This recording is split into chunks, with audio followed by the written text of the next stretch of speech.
So with recent events and recent shenanigans that have been going on, I thought it was a good idea to make a little video about the top 5 worst pickup lines or worst ways guys have tried to come on to me or ask me out, because if you know me at all, you would know that I have the worst luck.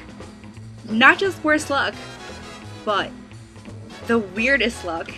And the words "only you, Char" happen a lot, especially among my friends or anyone that knows me. So I thought it'd be fun to document this and make a little video. So here are the top 5 worst ways guys have ever tried to pick me up. So one of the first guys that I want to talk about is the guy who came up to me while I was walking one day and says, "Excuse me, do you ever take a break from dating black guys to date white guys?" And I didn't know what to say to that, because I didn't know what made him think that I didn't date white guys or that I only dated black guys. This is a white dude that came up to me and said this. And I looked at him and I was like, "Excuse me? What are you talking about?" And he goes, "You know, do you ever take a break from dating black guys so, we can go out?" And I was like, "What makes you think I date black guys?" And he goes, "'Cause you're Asian." "Oh, 'cause that makes a lot of sense." And I said, "No, I'm sorry. I actually don't date black guys." And he goes, "It's okay. You don't have to lie to me." And I was like, "I'm not lying to you, dude. Like, I have no idea what you're talking about." And he goes, "All my Asian friends go to clubs and have one-night stands with black guys. It's just what they do." And I went, A, you're stupid for even saying something like that, and B, your friends are whores, because none of my friends go to clubs to have one-night stands with anybody, mind you, just black guys. So I'm not sure where you're going with this. And he was just like, "No, it's okay, I understand. We don't have to talk anymore because I'm not black." And then he walked away. Yeah, that really happened. That conversation actually took place. And I don't know. I don't know how to feel about that. Now let's talk about the guy who almost killed me in a car accident. So I'm driving and I come to a four-way stop, and I stop like you're supposed to at a stop sign, and another car is coming, but he's far enough back where I thought he was going to stop at his stop sign eventually, so I started going, and then he comes and he doesn't stop at his stop sign and comes screeching towards my car and brakes and slams on his brakes. There's smoke spewing out the back of his car and from his tires from braking so fast. He was so close to my car that I could see his face in my window. Like, I looked out and I saw his face right there. His face was right here. So that's how close he was to hitting my car, because he did not stop at his stop sign. So he comes and pulls up next to me on a two-way traffic street. So as I'm on one side, he's blocking the incoming traffic side by pulling up right next to me, and cars are honking at him because they're trying to come in, and he rolls down his window and starts to curse me out because he didn't stop at his stop sign, and I told him that he missed his stop sign, and I'm freaking out, and I'm like ready to cry because I just saw my life flash before my freaking eyes. And he was just like, "No, there was no stop sign." And I showed him, I was like, "Look, that's the stop sign. See that red thing right there? That's the stop sign." And then he goes and proceeds to look at me and go, "Well, what's your name?" Yeah. Did you not just... Did we not just almost get into a head-on collision, like a car accident, and now you're trying to ask me? No, you just almost killed me. No, this is not a good way to start a relationship. We should not start a relationship with the fact that you tried to kill me. So I was in New York with a couple of my girlfriends and a couple of my really good guy friends, and we all went to this bar called Bonk. And Bonk Cafe. So as we are getting ready to leave, I put on my coat and I'm walking out with my friends, this guy walks up to me and he goes, "Do you know what time it is?" And then he looks at his watch, he goes, and he whispers, like he puts his face like in my ear, like rests his like a droopy face like on my shoulder, and was like, "Hey, it's almost 2:30 in the morning. My friend has been looking at you this entire time. Why don't you just let him take you home and fuck you in the face?"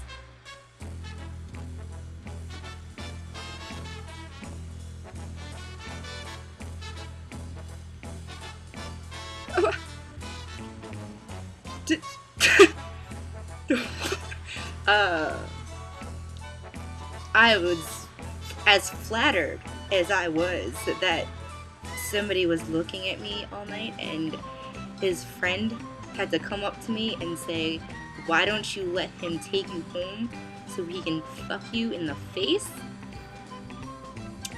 That was good. I thank you for your offer to let you fuck me in the face, but I'm good. Yeah, that was. Thanks. I'm good. Pretty sure I just ran out the door. I don't even think I had anything to say. I don't think I responded. That probably would have been my one moment in time where punching someone in the face was actually called for, and I didn't. Cause I didn't know what to say. What do you say something like that? I didn't. Afterwards, I was kind of mad that I didn't punch him in the face, but yeah.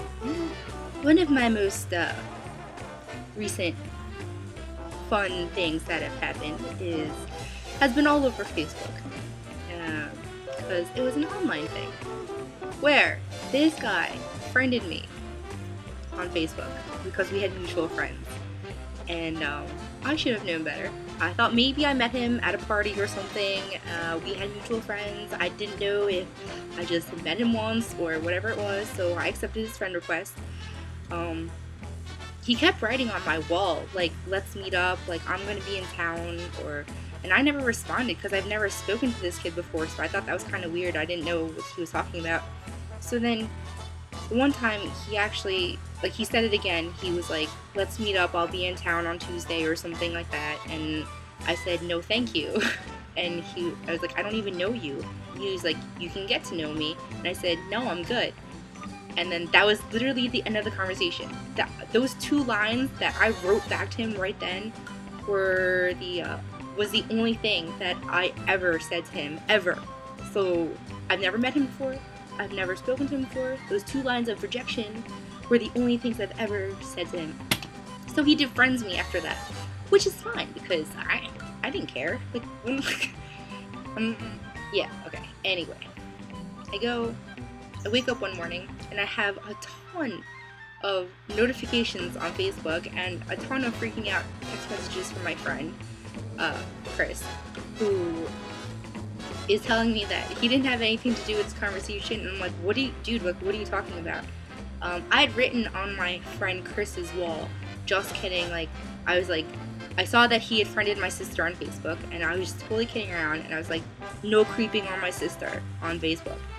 And so, under that, I guess this dude that I had rejected had completely bashed me and said that Koreans were sluts, and I look like I have been around a lot because of my lips, and a lot of really, really not nice things that he wanted to say about me, and that somebody my size had no right to be picky and stuff like this, and that I was just jealous of my prettier little sister, which, by the way, she is like my prettier little sister, but besides the point.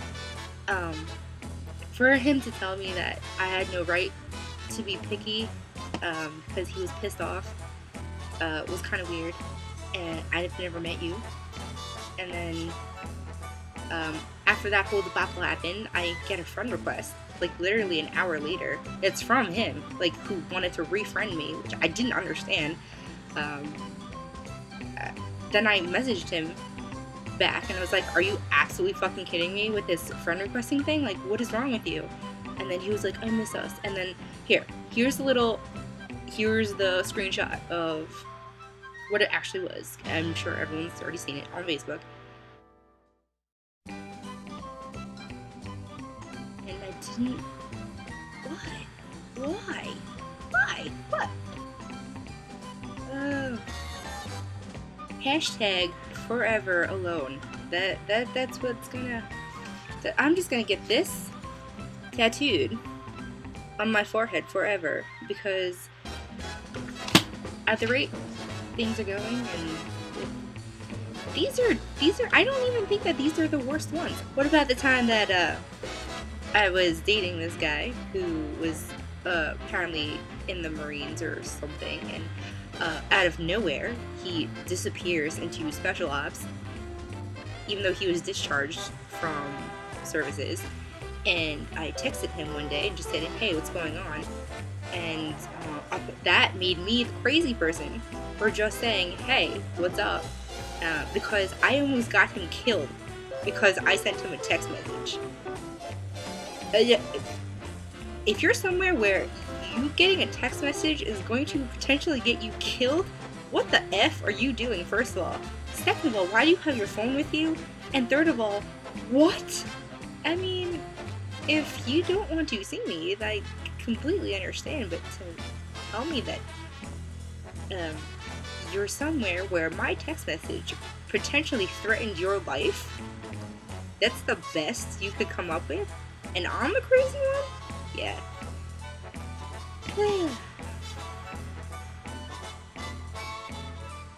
Hashtag forever alone. I can't forget all about the little random things that happen, like going on a first date and somebody asking me to go to their cousin's wedding in the coming year, and then not calling me the next day, and then calling me 3 months later, asking me what I'm doing. That doesn't work. Let's talk about the guy that got so drunk on our first date, and because I refused to hook up with him, took a chair and threw it at my wall, so now I have a lovely chip dent missing from my wall. I want to have your black Asian babies. Oh, I've never made out with an Asian girl. Oh my god, here's one. Dude, you're still not making out with another Asian girl. Oh my god, I've never seen an Asian with boobs before. I have a full-time job. I work at McDonald's. I can take you out on a date. Will you be my first Asian? I like your hair. You look like Margaret Cho, but a hotter version. Get in my car. So, those are just little mini rundowns of things that I've encountered. I'm pretty sure that those aren't the worst ones, because I'm sure there are much worse ones that I have repressed in the back of my head somewhere. I'm sure that my friends could probably dig up some that I totally have forgotten about. It's not even trying to pick me up, but they just say weird things. Like, people just like to come up to me and say random ass things, and I don't know what it is about me that people decide that they want to open up and tell me these things. One time, I got into a cab, and the cab driver didn't know me. I was on my way to a restaurant, and he was like, "Don't drink so much." And I was like, "Okay." And he was like, "While you're out there, find a good man." I was like, okay, thanks, dude. Like, I did not know that I walked around with an aura that said single alcoholic on my forehead, but apparently I do. So maybe that's what it is. Maybe I have a secret tattoo that says single alcoholic somewhere on me that I was not aware of. Maybe I got it when I was drunk. I don't know. But I'm gonna have to look into that. We'll see what happens. I will stay single with my cat, and I'm about 7 cats away from crazy life. So for my birthday or Christmas, if you want to buy me a cat, I think I might be for it. Yep.